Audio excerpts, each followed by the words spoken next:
இந்த வீடியோவில் நாம இந்தியாவிலேயே 2வது மிகப்பெரிய ஒரு குகையை பார்க்க போறோங்க. சத்தம் கேக்குதா? அரசாங்கம் ஆர்டிபிஷியலா வந்து இங்க காத்து கொடுத்துக்கிட்டு இருக்காங்க. இல்லைன்னா இங்க மூச்சை நம்மளால விட முடியாது. சாதாரண உருவாகல, கிட்டத்தட்ட 10 லட்சம் வருஷத்துக்கு முன்னாடி உருவான ஒரு குகை. மழை பெஞ்சிச்சுன்னா இதெல்லாம் ரொம்ப கஷ்டமாயிருங்க. கிட்டத்தட்ட கிலோமீட்டர் கணக்கா நம்ம தாண்டி வந்ததுக்கு அப்புறம் இந்த இடத்துல சிவலிங்கா, ஓம் நம சிவாய. இப்போ நான் ஆந்திர பிரதேச மாநிலத்தில் நந்தியால மாவட்டத்தில் பெலும் கேவ்ஸ் அப்படிங்கிற மிகப்பெரிய அற்புதமான மர்மங்கள் நிறைஞ்ச ஒரு குகையில் வந்திருக்கேன். அந்த குகையை தான் இன்னைக்கு பார்க்க போகிறோம். என் பேர் கருணா, நீங்கள் பார்த்துருக்க தமிழ் வெகேஷன் யூடியூப் சேனல். வாங்க வீடியோக்குள்ள போகலாம். உள்ளுக்குள்ளே தேடிலாம் வந்து கண்டுபிடிக்கிறது கஷ்டம். காற்றும் இல்லைன்னா நீ மூச்சடைச்சே செத்து போயிடுவோம்.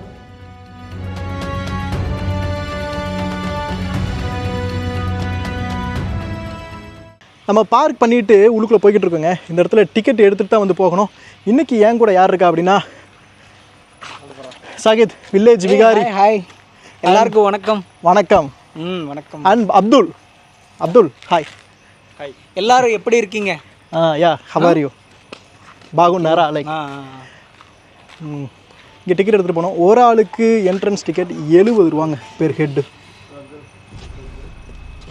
இதுக்குள்ளே தான் போகணும்.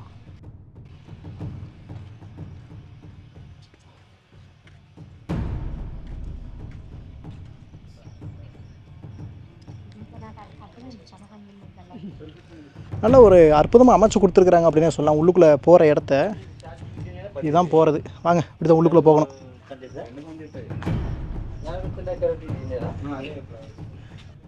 உள்ள too much heat.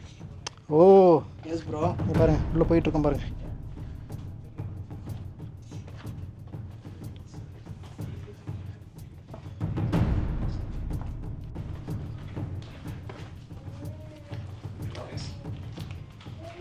Naturally formed bro. Oh, naturally formed.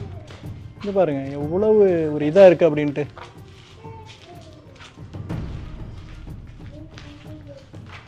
அப்படியே உள்ளுக்குள்ளே போகலாம். உள்ளுக்குள்ளே பாருங்கள். உள்ளுக்குள்ளே வர்றப்ப இந்த இடம் எப்படி இருக்குன்னு தெரியுதா? இது அப்படியே உள்ளுக்குள்ளே நீளம் அப்படியே போய்கிட்டே வந்துருக்குங்க.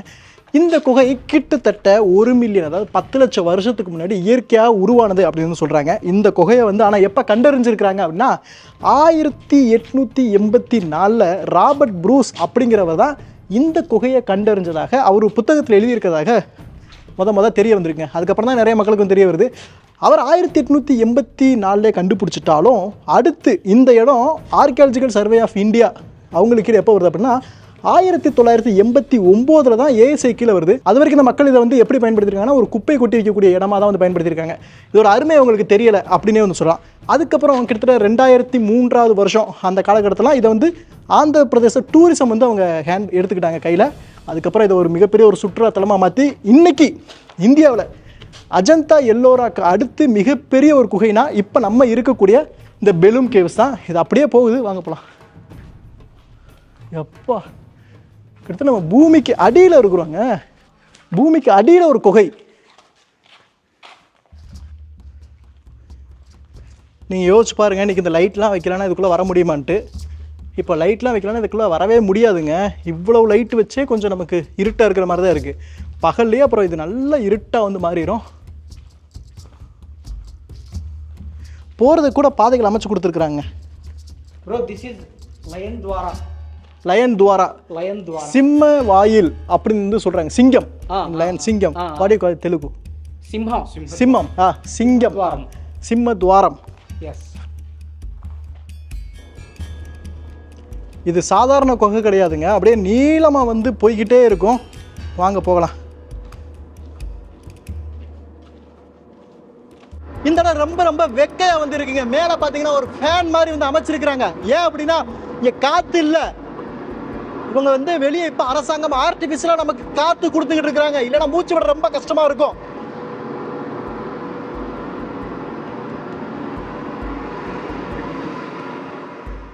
இந்த மாதிரி வரலாறு நிறைஞ்ச கோயில்கள் நிறைஞ்ச இடங்களுக்கு நீங்கள் போகணும்னு ஆசைப்பட்டீங்கன்னா நான் ஏற்கனவே இந்த மாதிரி கூட்டிகிட்டு போய்கிட்டு இருக்கேன். என் கூட வந்து நீங்கள் வந்து ஜாயின் பண்ணிக்கலாம். நம்மளுடைய அடுத்த டூர் நம்ம இது வரைக்கும் ஏற்கனவே 10க்கும் மேற்பட்ட டூர் பண்ணியிருக்கோம். இதே மாதிரி அடுத்த டூர் 11வது டூர் நம்ம மதுரையில் வந்து பண்ணுறோம். ஜூலை 20ஆம் தேதி ஞாயிற்றுக்கிழமை அன்னைக்கு நம்ம மதுரை யானமலை ட்ரெக்கிங் ஏற போகிறோம். அது மட்டும் இல்லாத 2000 வருஷத்துக்கு முன்னாடி தமிழ் கல்வெட்டுகளை பார்க்க போகிறோம். 10,000 வருஷம் பழமையான பாறை ஓவியங்களை பார்க்க போகிறோம். எக்கச்சக்கமான வரலாற்று இடங்களை அன்னைக்கு ஒரே நாளில் வந்து பார்க்க போகிறோம். மதிய உணவு, டிரான்ஸ்போர்ட், கைடு அப்படின்னு எல்லாமே இன்க்ளூடடாக ஒரு பேக்கேஜாக நான் வந்து கூட்டிகிட்டு போய்கிட்டு இருக்கேன். உங்களுக்கு விருப்பம் இருந்தால் நீங்கள் வரணும்னு ஆசைப்பட்டீங்க அப்படின்னா explovio.com அப்படிங்கிற இணையதளத்தை வந்து செக் பண்ணுங்க. இதே மாதிரி நிறைய வரலாற்று இடங்களுக்கு நம்ம டூர் வந்து பண்ணிட்டு இருக்கோம். கீழே தெரியுற இந்த நம்பருக்கு ஃபோன் பண்ணுங்க, வாட்ஸ்அப் பண்ணுங்க. ஜூலை 20ஆம் தேதி மறந்துடாதீங்க. It's slippery. Oh my God. Thank you. இங்கே பாருங்க, நன்றி. நம்ம தொப்பூர் கணவாயில் சொல்லிட்டு இருக்கோம் கோ ஸ்லோ கோ ஸ்லோ, அந்த மாதிரி சொல்றாரு. இங்கே பாருங்க, இதனால லைட்லாம் தெரியாது. Pure water.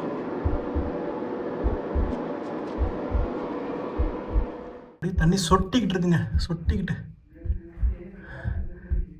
பாறையிலிருந்து சொட்டுது பாருங்க. கடவுளே, உங்களுக்கு இந்த வீடியோவில் பார்க்குறதுக்கு ஈஸியாக இருக்கான்னு தெரியலங்க, ஆனால் ரொம்ப வலிக்குதுங்க. இங்கே பாருங்க, கொஞ்சம் ஃபோர்ஸ் வச்சாலும் இப்படி வலிக்கி விட்ருங்க பாருங்க. ஏன்னா அவ்வளவு இந்த சகதியில் மண் பட்டு பட்டு பட்டு ரொம்ப இதாக இருக்குது. அதனால் கவனமாக நம்ம வந்து போக வேண்டியது இருக்குது. ஒவ்வொரு ஸ்டெப்பையும் பொறுமையாக. ஓ சீரியஸ்லி, ஓ அங்கே பாருங்க, அவ்வளவு சகதிங்க.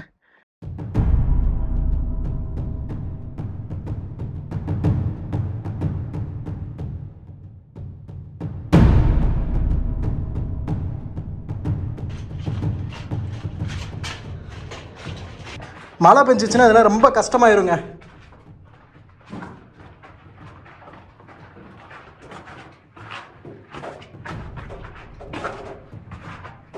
This is also restricted area.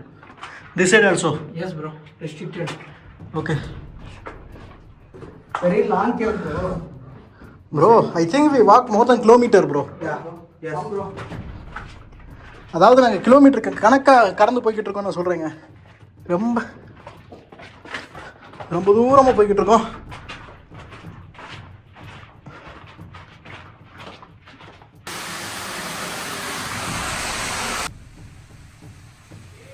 பாருங்க, அப்பா இவ்வளவு தூரம் கிட்டத்தட்ட கிலோமீட்டர் கணக்கா நம்ம தாண்டி வந்ததுக்கு அப்புறம் இந்த இடத்துல சிவலிங்கா, ஓம் நம சிவாய, இந்த இடத்துல ஒரு பாருங்களேன், இயற்கையாவே ஒரு லிங்கம் மாதிரி அமைஞ்சு அதுல இருந்து தண்ணி விழுகிற மாதிரி விழுகுதுங்க.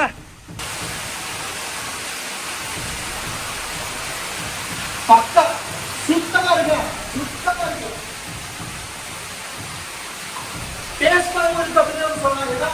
எதுவுமே இல்லை, அதே மலையில இருந்து வர இயற்கையான சுத்தமான ஒரு தண்ணிங்க.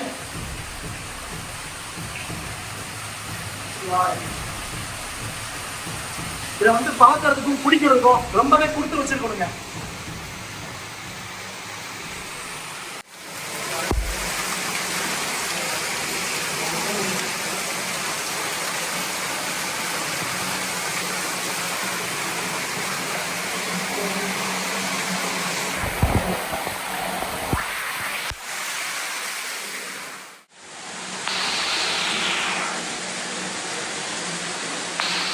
பாருங்க எவ்வளோ இதாக இருக்குது அப்படின்ட்டு. அதாவது நீங்கள் இந்த குகைக்குள்ளே எங்கேயா தொலைஞ்சு போயிட்டீங்கன்னு வச்சுக்கோங்களேன். இப்போ இந்த அரசாங்கம் எடுத்துக்கிச்சு, ஒருவேளை நீங்கள் எங்கேயா தொலைஞ்சு போயிட்டீங்க அப்படின்னா உள்ளுக்குள்ளே தேடிலாம் வந்து கண்டுபிடிக்கிறது கஷ்டம். காற்றும் இல்லைன்னா நீங்கள் மூச்சடைச்சே செத்து போயிடுவோம். அந்தளவுக்கு இருக்குது இந்த குகைகள் எல்லாமே. அப்பா, What happened, Karna bro? பார்த்து முடிச்சாச்சு ஒட்டுமொத்த கேவியும். கிட்டத்தட்ட நாங்கள் 4 மணிக்குள்ளே போனோம். இப்போ மணி பாருங்கள் 6 ஆக போகுது. 2 மணி நேரம் அந்த குகைக்குள்ளே திரிஞ்சு நான் நினச்சதை விட ரொம்ப கிலோமீட்டர் கணக்காக நாங்கள் வந்து போனோங்க.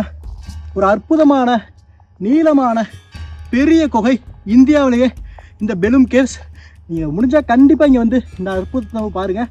அப்படி இல்லைனாலும் இந்த வீடியோவை நிறைய பேருக்கு ஷேர் பண்ணுங்கள். அப்போ தான் இப்படி ஒரு அற்புதம் ஆந்திர பிரதேச மாநிலத்தில் இருக்குது அப்படின்னு எல்லாருக்குமே தெரியும்.